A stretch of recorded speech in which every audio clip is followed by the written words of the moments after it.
آپ نے کیا کہا؟ کیا؟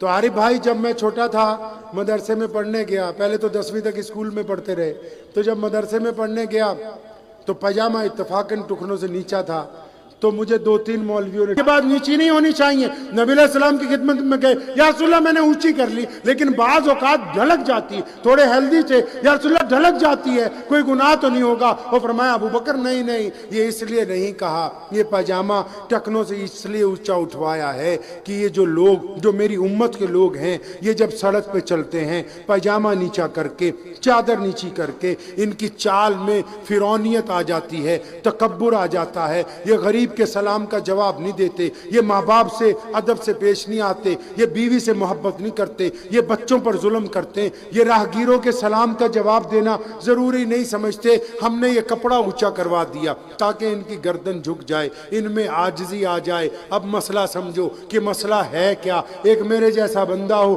پاجامہ ٹکنوں سے اونچا تو گالی دیتا ہے، اپنے پڑوسیوں پر ظلم کرتا ہے، غریب کے سلام کا جواب نہیں دیتا، راہگیر کو رستہ نہیں بتاتا، رستے میں پڑی ہوئی چیز کو اٹھا کے ایک طرف نہیں کرتا، تو پھر میاں صاحب اس پاجامے کو ٹکنوں کی بجائے اگر گھٹنوں پہ بھی کر لو گے تو اسلام کو آپ سے کوئی لینا دینا نہیں ہے۔ اگر آپ نے اسلام کی روح کو قتل کر دیا ہے تو پھر شریعت کو آپ سے کوئی مطلب نہیں۔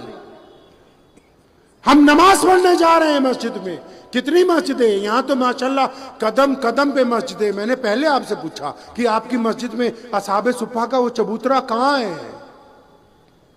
بتاؤ تو صحیح مسلمانوں، یہ جو عورتیں، یہ بوڑھیاں، یہ تمہاری بیویاں، کسی کے بہن، یہ جو لوگ سود لینے کے لیے جا رہے ہیں، زکوٰۃ دینے والے کہاں ہیں وہ لوگ جو جا کے پوچھتے نہیں مفتیوں سے، علماء سے کہ ہم نے زکوٰۃ دینی ہے؟ پیارے پیغمبر علیہ السلام زکوٰۃ کس طرح دیتے تھے؟